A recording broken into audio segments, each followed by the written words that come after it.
Hi everybody, I am knitting the zigzag sock pattern from the Ultimate Sock book. Excuse my moving camera, it is my phone just kind of hanging by some yarn around me. So this is my sock, and I wanted to just show the cast on that I used. It's a variation of the cable knit cast on, mostly because I usually do the twisted German cast on, and that's the long tail method. And I decided to look for an elastic short tail method. So again, variation, because the other ones confused me. So this is what I did, and then it's pretty stretchy, you know.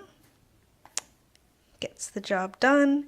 It does have a little bit of a flare to it, but you can't tell when you actually put the sock on. So I would say it went well. So what you do is you make your slip knot. So tail end on left, working on right, then switch them. So this left over right. Grab your working yarn, bring it through to make your slip knot.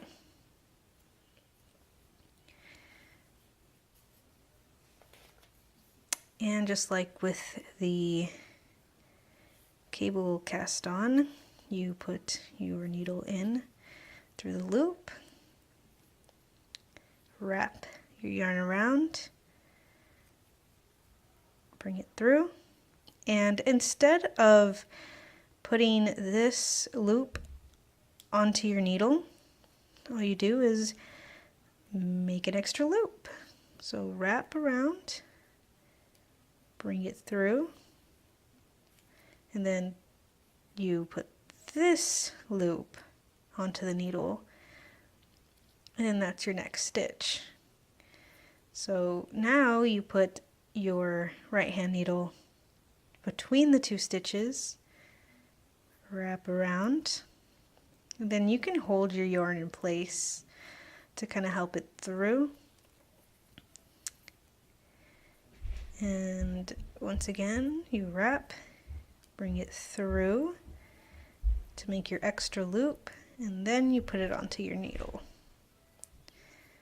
Between your stitches, wrap around, bring it through, wrap around, bring it through, place on needle.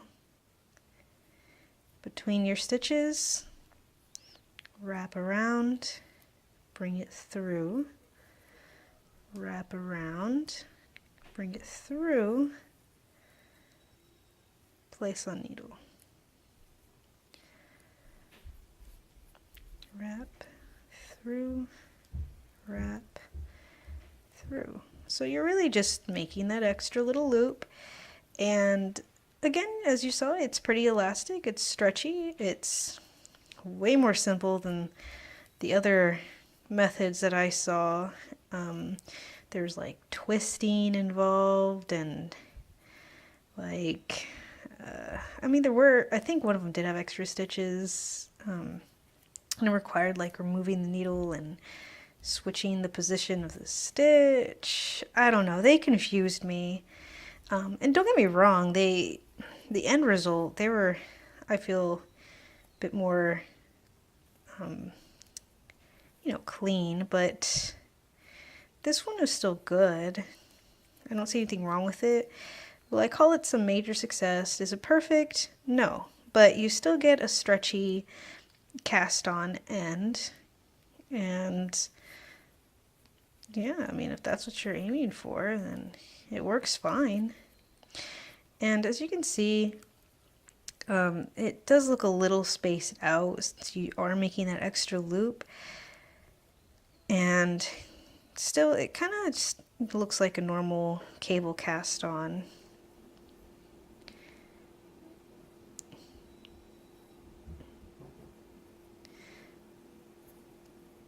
And if anybody can actually say that this method exists, do let me know and tell me if there's a name for it, because you know, I just like learning new techniques and getting new information, and more often than not, these techniques are out there, and, you know, I mean, this knitting is so old, I can't imagine there being too many new things around, just variations of the same thing. And it's not a bad thing, you still get beautiful things, and, you know, whatever's easier for somebody is hard for the other, so if anybody finds this a lot easier than the other methods, and that's great, because you still achieve your elasticity, and it knits up just fine. So thank you for watching. Enjoy.